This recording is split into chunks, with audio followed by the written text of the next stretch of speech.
You're listening to Between the Barrels, where we talk to the industry's best on all things barrel racing. I'm Madeline Green, and we are keeping it between the barrels. I will survive, I will endure when the going's rough. You can be sure I'm tough it out. I won't give in if I'm not down. I'll get up again. As long as my dreams are alive, I will survive.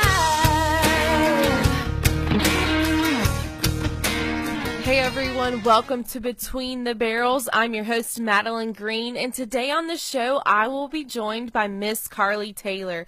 Carly has been on a roll, and I am so glad to get the chance to chat with her. Hey Carly, how are you doing? I'm doing good. How are you? I'm good. Well, I'm so glad to have you on the show. How has your summer been? It's been great. Not too hot yet? Not yet. Been trying to spend as much time by the lake and by the pool as we can. Yeah, I don't blame you. So you just got back from the All-American Youth, which was a pretty tough barrel race. How did you end up?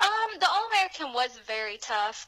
I actually took two horses. I took Diva De Niro and Bogey's Triple Threat, and they both made the finals. Awesome. And Diva ended up 16th in the first division in the finals. Awesome. And Bogey's Triple Threat, which is my 4-year-old, she ended up 17th in the 2D. So both horses worked good all weekend. They improved every run that they made, so you can't really ask them for much more. Yeah, of course not, especially with a 4-year-old. Oh, yeah.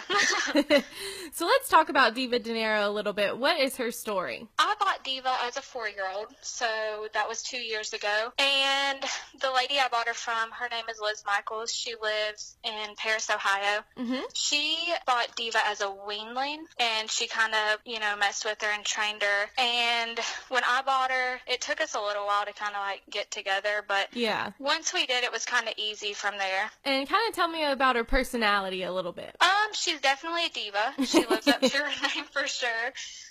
Besides that, she's sweet. I mean, she doesn't really do anything wrong. She's actually the perfect horse. You couldn't ask for much more. Yeah, and what kind of style is she as far as the barrels go?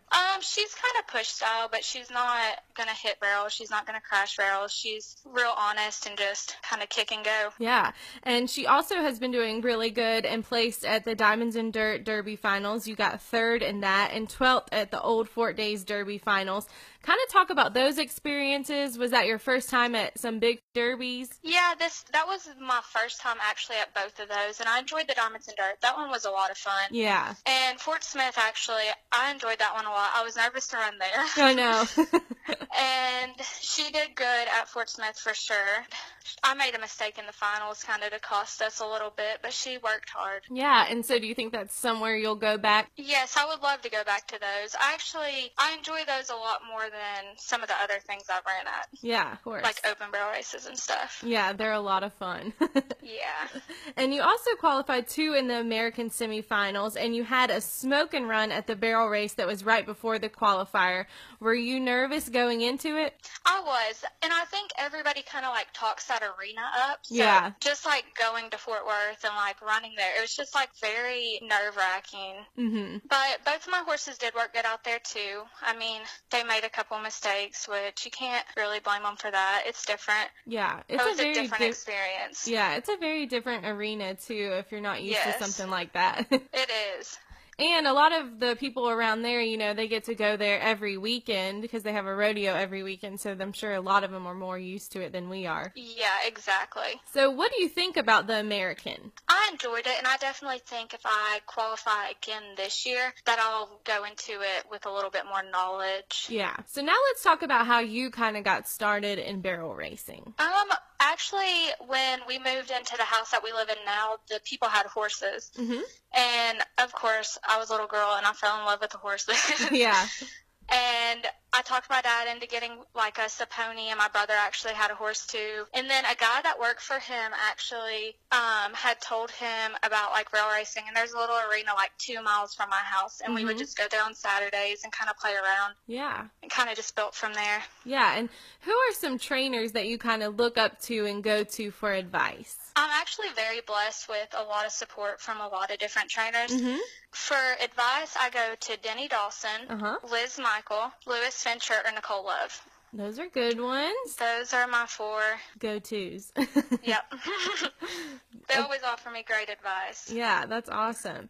And being such a standout at a young age, what advice would you give those who look up to you in the industry on how to be successful? I think the most important thing is just being consistent. Like, in everything you do, just consistency. And I think, like, you're consistent in the way you work your horses, just consistency. Yeah. It means a lot.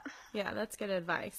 And what do you kind of consider your greatest accomplishment in the sport? I think being reserve champion at the BFA in Oklahoma City was a big accomplishment. Yeah. And also winning the Youth World. Yes, that's a big one too.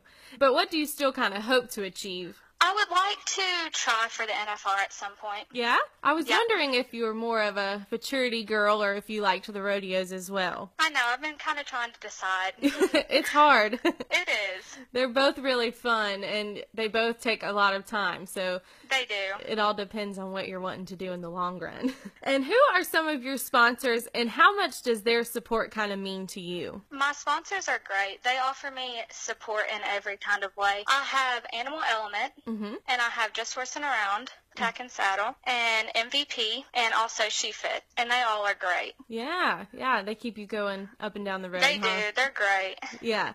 And lastly, what is up next for you? I actually plan on going to the Triple Crown in Perry, and then back to the Youth World. How many more years do you have in the youth?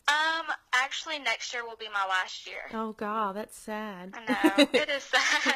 I Time remember flies. my last years in the youth, and it was so sad when they were over. I know.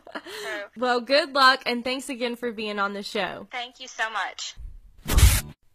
Well, everyone, that is all for this week's show. Thanks for listening, and until next week, enjoy this week. I will survive.